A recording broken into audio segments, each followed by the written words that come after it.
assembled for you presentation giving an overview of tall building.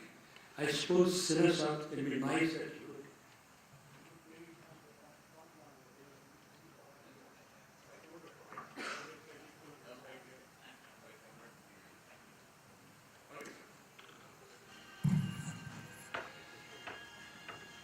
Since you know that tall building is the future, let me tell the story of tall buildings.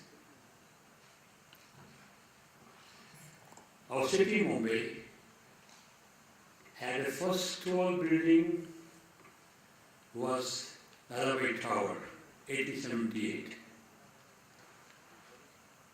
It was 85 meters high. For a long time, the tallest building in our country, from British period to independence India. In 1965, the first tall building was like a 25-story building. Our architect involved in that stage. Area building came in 1974, 185 meters high, 105 meters high. Then came Cockpit, World Towers, World Trade Center, and then we came Imperial Tower recently, 254 meters high. We had tall buildings world over, including Bombay dreaming for the tall buildings, and this whole skyline can see like that.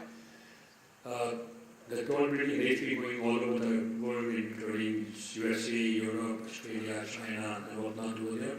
We've been building plenty of tall buildings.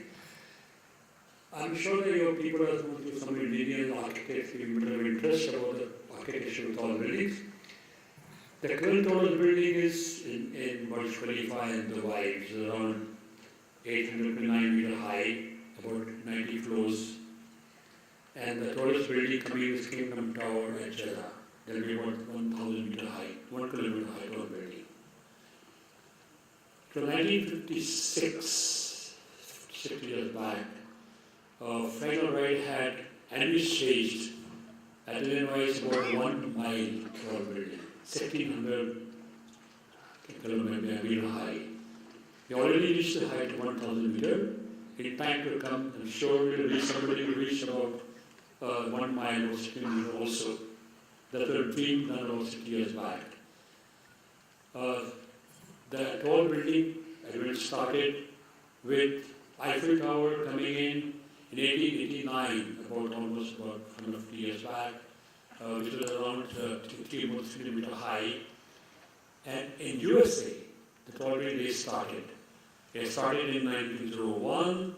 The Philadelphia Tower came out 600 meters high, then Metropolitan to 30 meters high, and 1913 to 40 meters high. They were doing 13 this time. They reached around 250 meters height approximately.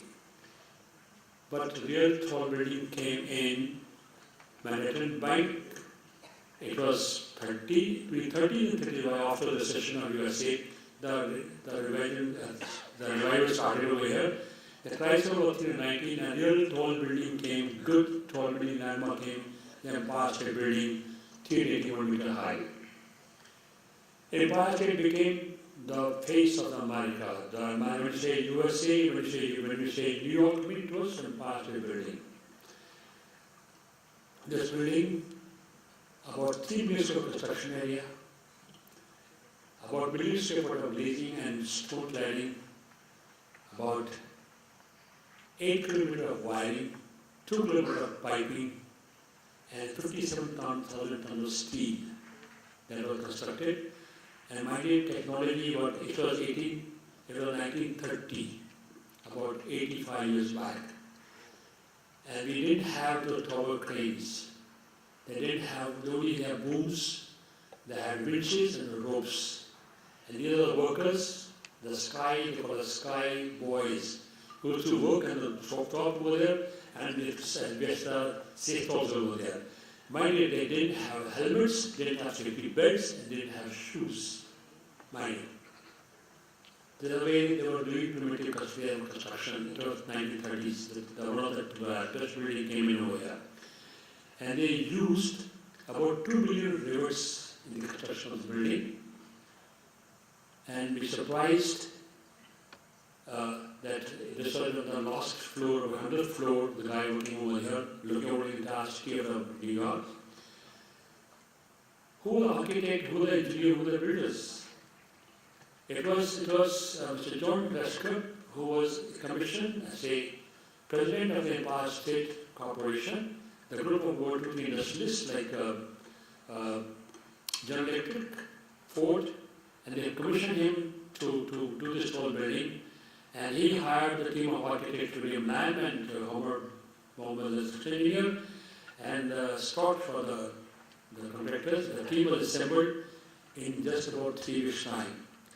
They took permission from the authority in about 4 weeks' time, and they did excavation about 100,000 cubic meters in 45 days' time.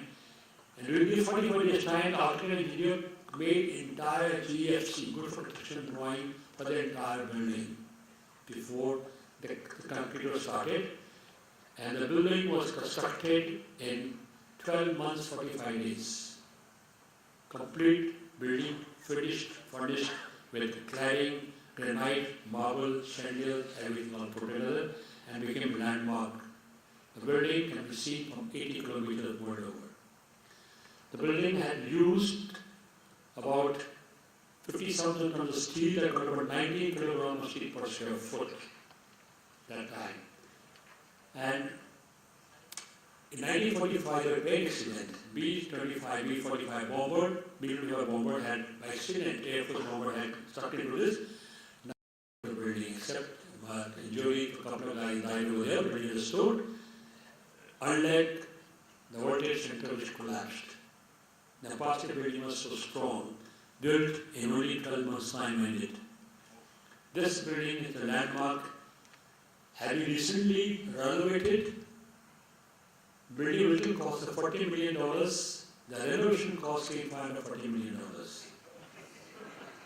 The building spent $120 million to make it LEED rating green building, a world first multinational building having 3 different areas, having green LEED building. That's the standard of the advancement of technologies.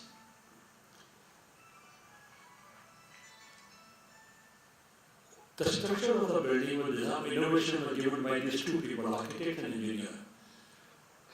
The central core, and you have a frame around that, there are 63 elevators, 8 escalators. Today, almost all buildings are done on the basis of this basic design. But it was in 1929 that Dr. Fazul Khan, who was a structural engineer from Bangladesh and Ireland, who really gave a new concept of structural engineering for the tall buildings. He is known as Einstein of the structural engineers. He designed most buildings at that time. They were ranging from 340 meters to 205 meters, 100 floors, giving different forms and giving the structural system of various buildings. All the buildings in the world would follow his philosophy and theory. He did during the 10 years' time. He devised the building, how to make a building with tubes, and you put diagonal bracing on the building to make the building more stable, with a bundle of tubes over there, making different innovations, and tube system over there. Until now, the building, Burj Khalifa has followed his principle of structural design, including our World Tower Mumbai. That was innovation in the 1930s. Today, after 80s, we follow the same principle of structural design. By Dr. Fazul Khan from Bangladesh, from Asia, we call that. You know, these tall buildings, they sway, they move. This high-rise building has a wind pressure will move 4 feet, it moves in the sky, you don't notice it even. And to overcome that,